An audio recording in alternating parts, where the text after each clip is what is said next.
Well, it's a very big welcome to you wherever you are listening to this Coaching Cafe, either live today with us or on your favorite streaming service. Welcome back to the Coaching Cafe for 2026. My name is Dr. Natalie Ashdown, and I am joined by Paula Jones Hunt. Hello, Paula. Hi, Natalie. I am super excited we are back. We are back, and that is actually the first time that I have used my new title, Dr. Natalie Ashdown. So we're dopping our caps to everybody today. And welcome back. We are looking at the 2026 trends in coaching and leadership conversations. And we're always excited to be back with you. We have just checked in with the weather report, and we have people dialing in from all around the world. So it is very exciting. And whether you're listening to this live or your favorite streaming service, welcome back to you. As always, we acknowledge the traditional owners of the and custodians of the lands on which we're all meeting or listening today, and their continuing connection to the land, waters, and communities of Australia and the lands from all around the world where you're joining us today. We pay our respects to them, their elders past, present, and emerging, and our elders from Indigenous communities from all around the world. And you can hear the excitement in my voice because this is our first coaching cafe for the year, and we are going to be discussing trends in leadership coaching. We like to look into our espresso martinis. Oh, I should say espressos. It's not they're too early for espresso martinis. And we like to look into our crystal balls and with you and looking at all the research that we have available to us, thinking about those trends in leadership coaching. So that's what we'll be doing today together. And most importantly, thinking about what is the role of coaching and ourselves as leaders and as coaches in responding to those trends. So, for those of you who are new to the Coaching Cafe, we say welcome. We are all about creating a community, sharing learned experiences together, and most importantly, having thought-provoking conversations. You can interact with us live via the chat box, and we'll pick up your comments. So please feel free to ask questions, add your comments, whatever you like, into the chat box there, and we'll pick those up. And for those of you that are continuing your professional development, then we do offer free ICF CCUs. They are available at the end of the session if you are listening live. So, we have Bangalore, South Africa, Belgium, Japan, Sydney. We are really well represented. I'm so delighted that you've all taken this time. And if you're listening on your favorite streaming service, thank you for taking the time out with us to really pursue our leadership development and our coaching together as a community. Alrighty, here we go. Let's get into the trends. Now, for those of you that have seen our trends webinar in past years, I try to pick up the top 5 trends that we're seeing in leadership and coaching. But for this session, I've picked out the top 3 for you. And those 3 have sub-trends. So we will be looking at the top 3, but they're kind of a nest this time, if that makes sense. So let's kick off. And the first one I'd like to talk to you about is the use of AI. So it's obvious, isn't it? If you were going to pick which topic we would talk about first, you probably would have thought it was AI. And just so you know, we have access to a enormous amount of research. And when we're looking at research and presenting it to you, we look at the global research studies, but we also want to narrow down to Australia. Now, because we have a global audience, anything that we share, you will be able to pick up those global studies and look at your own continent or country. So, just letting you know that if we're referencing Australia, the same reports we're using to give you information, you can pick up for your country as well. And we highly recommend you do that, of course. When we're looking at research, we're looking at global studies, but we're also looking at the size of the study and is the study what we call a longitudinal study? So is it something that's been going on for quite a few years so that we can actually look at trends over the years as well? And of course, there's mountains and mountains of research that we could look at. So we are really trying to go for those big brand reputable companies as well. So here when we talk about the use of AI in this trend, we're picking up the latest Harvard Business Impact Global Leadership Development Study and some information for you here as well. The study asked organizations what were their top business related projects for this year. So it's a 2025 study going into 2026. What were the top business related projects for the year? And 55% of those companies said they wanted to incorporate generative AI, artificial intelligence, or machine learning. So that's the acronyms there, into business practices. And that's an increase from 12% back in 2024. So from 12% now up to 55% of larger organizations that were included in the study. 51% said they were going to implement automatic and robotic based projects, and 50% of them said they were improving cybersecurity and data privacy. So these numbers are probably not a surprise to you, but it's just important to think about what's going on in our external environments. So in organizations that we're working with, what's going on out there in the broader marketplace, if you like. 48% of organizations said they were optimizing operational efficiency. So I'm giving you this as context to what's happening in the global environment. Now, let's have another look at a different study just to give some context here. In your in your job, I have to fix that in your Joe. So there was a study by Price Waterhouse, which was quite a large study as well, looking at 50,000 respondents across 28 sectors and 48 economies. It included Australia, and if you're looking, you can also pick up your country as well. What was interesting, so remember what is happening in those large organizations, the introduction of AI. Have a look at these statistics though. When they asked about the use of AI in jobs in the past 12 months, it's actually only a very small percentage of people that are using the technologies at work, which was quite surprising to me. So 10% of people are using generative AI on a daily basis, 16% on a weekly basis, and 22% infrequently. 51% not at all. So there's only a very, even though there's major global projects going on, there's only a very small percentage of people in our workplace that are actually really using AI in their job at the moment in Australia. And if you look at AI agents, it's actually an even a smaller percentage as well. So that's really quite interesting to me that even though that AI is such a major part of everything we hear and see and the global projects that are going on, the uptake of AI usage in jobs, and we hear a lot about AI replacing jobs as well. The uptake is actually, for me, quite a lot less than I would have expected, actually.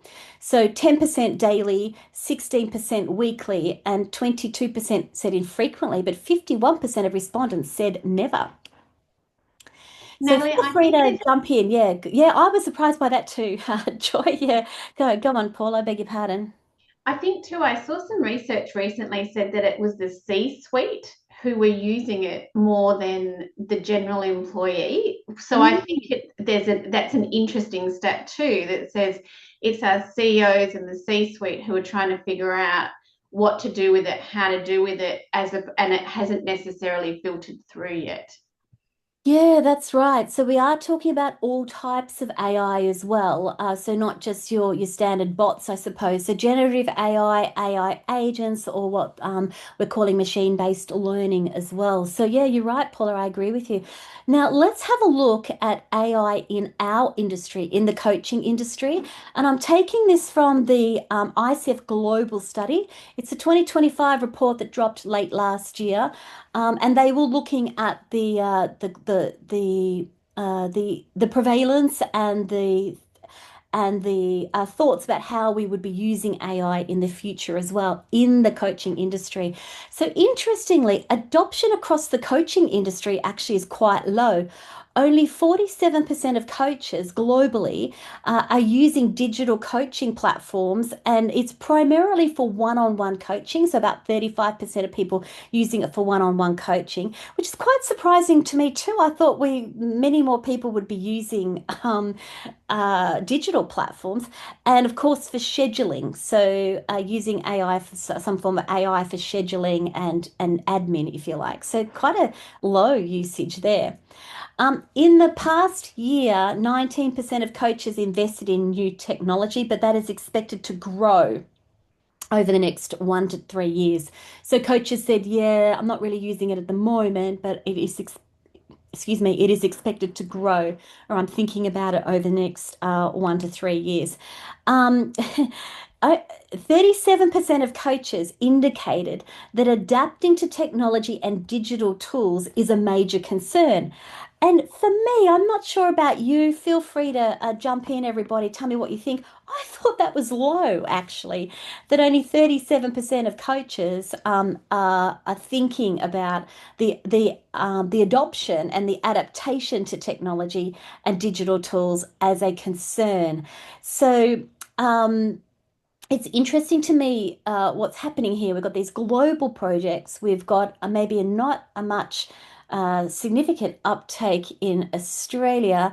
And then we've got coaches going, we're not really using it much either. So, yeah, the report was, thank you, Simon, I beg your pardon for double checking. Yeah, the report was published late last year. The data was collected in the past 6 months, and you're right there to say a lag of 6 months is a generation in the current world of AI.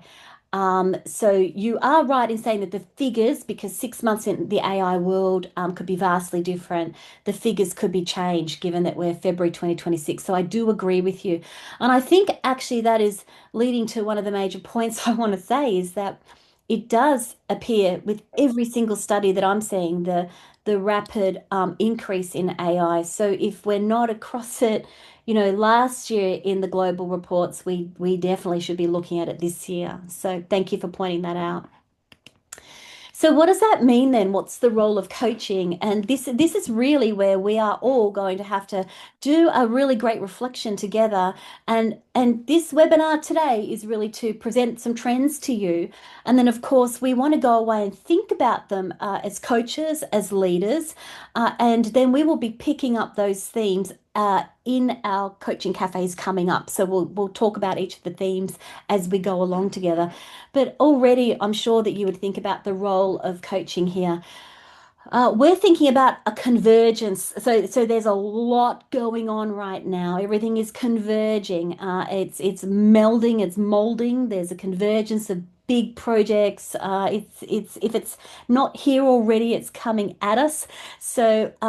Last year, Paula, it was you that coined this term to be that we need as coaches to be explorers. So we did some webinars on AI, and rather than sticking our heads in the sand, let's explore, let's embrace, let's be, part of what's happening.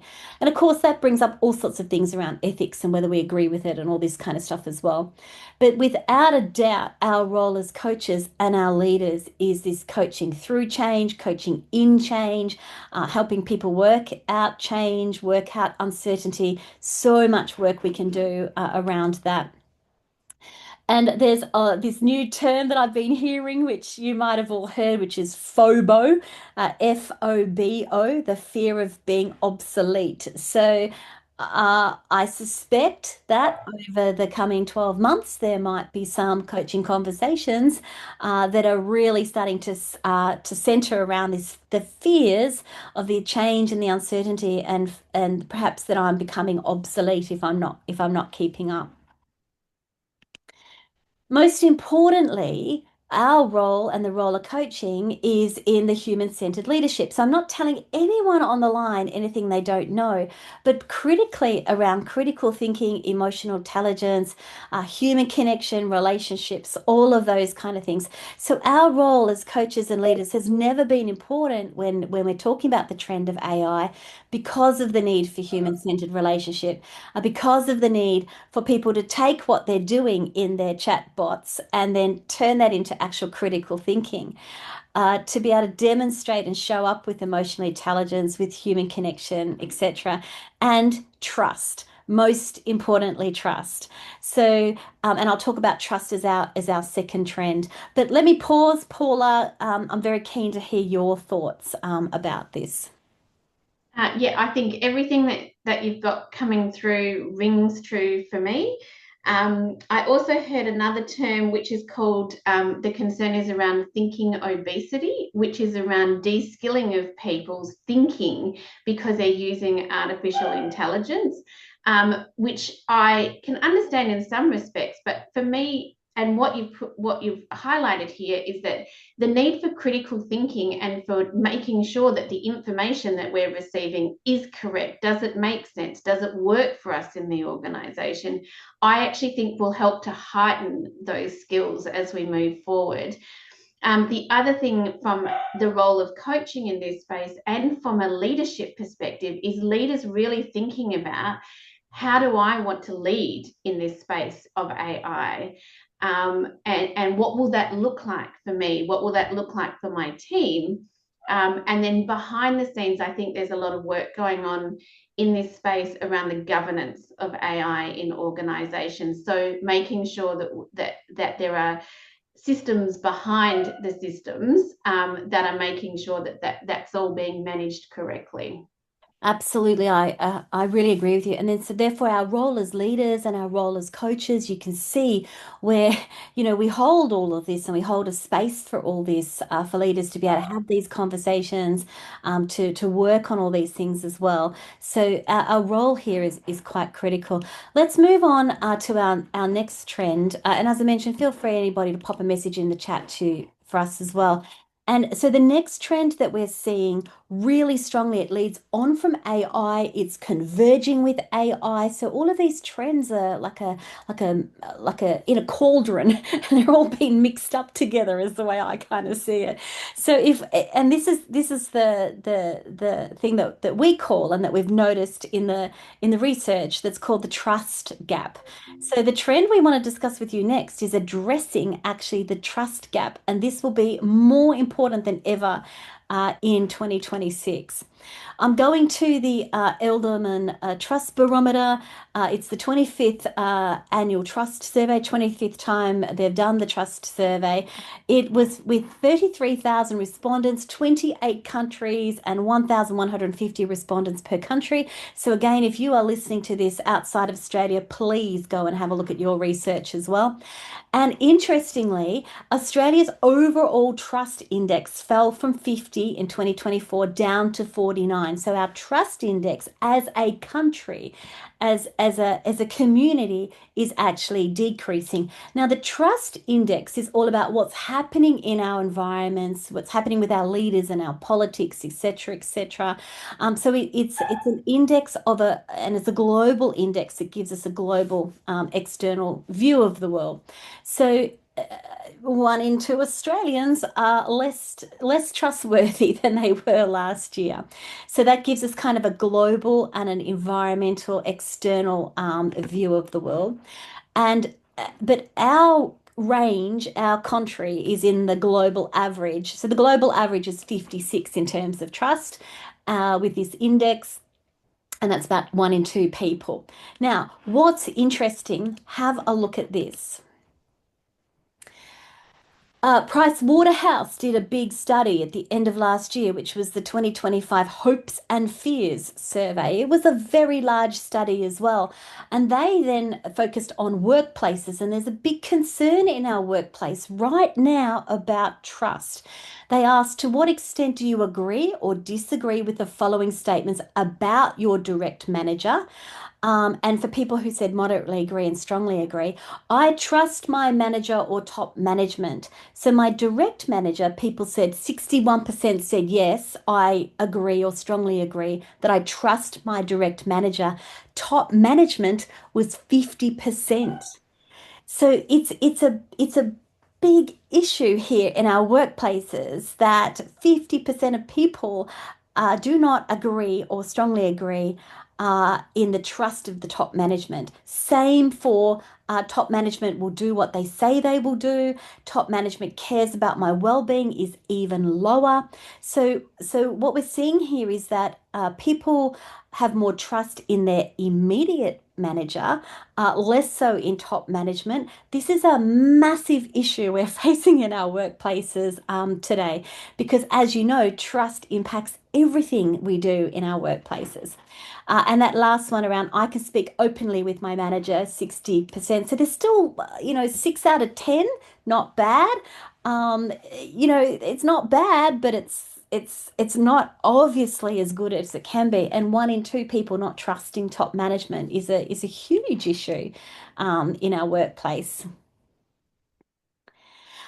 So I won't go into all the detail of what underpins trust and what the indexes are. So thank you for those people that are asking the questions because there's just too much information to share with you in a short time. That's why I've got the studies there. You can go and have a look at them. I've got all the references, all the links. Go in, have a look at your country, really dig down into the data and the research as much as you want to there, because these are actually informing what's happening in our leadership, and what's informing what's going to be happening in our coaching, without a doubt. Shilpa, thank you for jumping in and saying the trust gap is causing teams to tiptoe around candid conversations about work. Yeah, so if there's not enough trust, we can't do what we need to do in terms of speaking up, etc. One more thing, and then Paula, I'll get your opinion. The impact of trust. So we know that trust impacts and underpins the other major trends in our workplaces. So that's where I'm nesting these trends this time. It impacts and underpins engagement in our workplace. Gallup said that employees who feel trusted and supported by their manager are 3.4 times more engaged. And 70% of the variance in team engagement is down to the manager alone. So you can see where these studies are not all saying the same thing, but they're all, in my opinion, pointing us in exactly the same direction. Thank you, Sebastian. You've picked it up already. You said trust has a big impact on psychological safety. It aligns with our being able to speak openly to the manager. And look at my next bullet point. You gave me goosebumps there. You're reading my mind. We know that trust impacts psychological safety exactly as you've described it, Sebastian. Thank you. It impacts well-being. It has a direct impact on absenteeism, sick days, mental health, all of the metrics that we're measuring in our organizations. It has a direct impact on diversity, equity, inclusion, and my particular focus this year in coaching, which is neurodiversity as well. So we have AI as a massive trend. We have a gap in trust as a massive trend. I think you can start to see where these are going to converge, explode, something. But there's a lot going on in our workplaces that we as coaches can make a contribution to. Paula, let me pause. Go ahead. Yeah, and I think this really highlights one of the areas too is that our middle managers, there's a disconnect from middle management to senior management, which it makes things difficult. And it means that they're not connected in with, there's a disconnect too from an organizational strategy perspective, and that there's a lot of work that needs to be done around what is the communication flowing down, how are decisions being made, how is my manager, you know. And we know that that middle management is a really tough role. It has a lot of operational in it, if we're thinking pure leadership, it should be leading the people. And as we have to do less with more, it's being they're having to do more. So it's really one of those groups that needs to get a lot of attention to help build their capability in this area as well. Oh, absolutely. So there's so many ways that you see that coaching is going to be able to influence our trust in our workplaces. If we are coaching executives, we can have this as a conversation.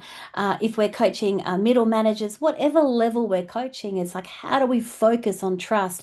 Because we know it's the thing that's underpinning everything actually that's going on in the workplace. And it is really at a critical point.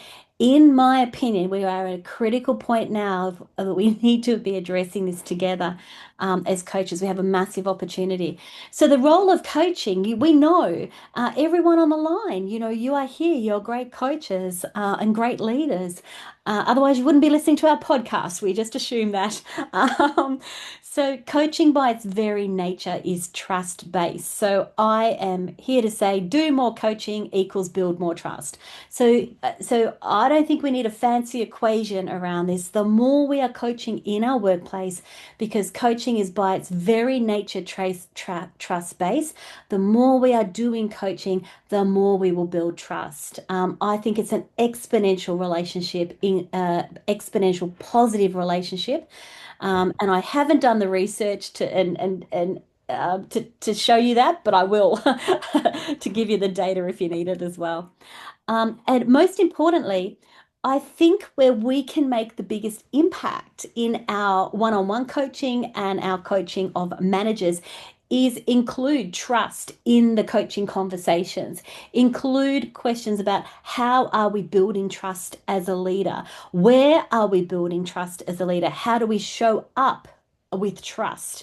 And it can be an intangible thing, but it's about how we influencing that. So anywhere where we can build trust into conversations, into coaching conversations, and have leaders focus on this, I think will be one way of making an impact as a global community this year in 2026.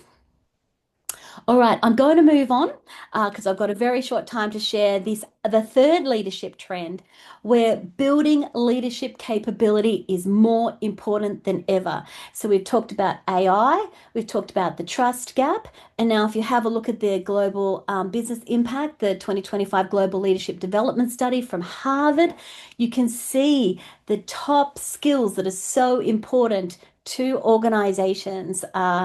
And they're becoming more important. So these are the skills where, in order to meet business needs, what did leaders think they needed? And Harvard have pulled out the ones where they were even more important than in the past. Demonstrating emotional and social intelligence, managing polarization in the workplace, synthesizing complex information, leading change and transformation, fostering innovation and creativity, collaborating effectively. Yes, agility and resilience, and yes, promoting diversity and inclusion, and yes to strategic thinking and decision making. These are all topics that we coach around. They're all topics that we've helped leaders focus on. And coaching plays a vital role in building those leadership capabilities and coaching leaders in those topics. So think AI, think trust, think the critical need to develop leadership capability. And I think we are sitting right now at a pivotal point without getting too carried away in terms of our ability as coaches and leaders to make a difference in that way. So here we go. This is my final thing, my inspiration, my challenge. I want to lead you with this thought. So, what is the role of coaching in responding to all of these trends? I want to go back to Sir John Whitmore, who passed away actually back in 2017, so it was some time ago. Um, and Sir John Whitmore, who was known as kind of the grandfather of coaching, he said we must see people in terms of their future potential and not their past performance. When I interviewed Sir John Whitmore before he passed away, he said to me, Natalie, this is many years ago now. So I'd say over 10 he's been passed away for nearly 10 years. I'd say maybe 15 years ago I interviewed him. And he said, Natalie, never has there been a more important time for coaching in our workplaces. And if I asked Sir John today, hey, Sir John, what do you think about what's going on in our workplaces? He would probably update that, and these are my words, to there's never been a more important time for coaching enabled leadership in our workplace. Coaching enabling leadership in our workplaces, coaching as the critical skill that's going to build trust, allow us to manage change, etc. So I'm adding those words in. And I think if I said to Sir John, what do you think about what's going on today, Sir John? Remembering that he passed away when he was 80, so he'd probably be in his 90s today if he was still alive. I reckon, hand on heart, Sir John would say something like, Natalie, Paula, community, Open Door alumni, ICL alumni, you can have all the AI you want in the world, but without trust, engagement, and the focus on human potential, you have nothing. So Sir John said we must see people in terms of their future potential and not their past performance. And I think he would say if it has never been a better time for coaching, and if we don't have it, then we have nothing. So I'm going to lead you with those thoughts. I'm going to lead you with hopefully that inspiration and lead you with that opportunity for reflection as well. Paula, any final comments from you before we wrap up? Only that I believe in people, and that people is the center of your organization. And so I absolutely agree with the words trust, engagement, and human potential. They are at the core of what I think it all is. Thank you so much. That's a lovely way of summarizing as well. So thank you everyone for being part of our time together. Of course, we have our certificate for workplace and business coaching. We have our diploma of leadership coaching. All the great coaching we've got going on is all kicked off for the year. So please feel free to engage in any or all of those programs as well. As always, we say thank you for joining us wherever you might be joining us, either live or on your favorite streaming service all around the world. You've been listening to the Coaching Cafe, and it's been a pleasure to present these ideas with you. We will say goodbye for now, and enjoy your coaching.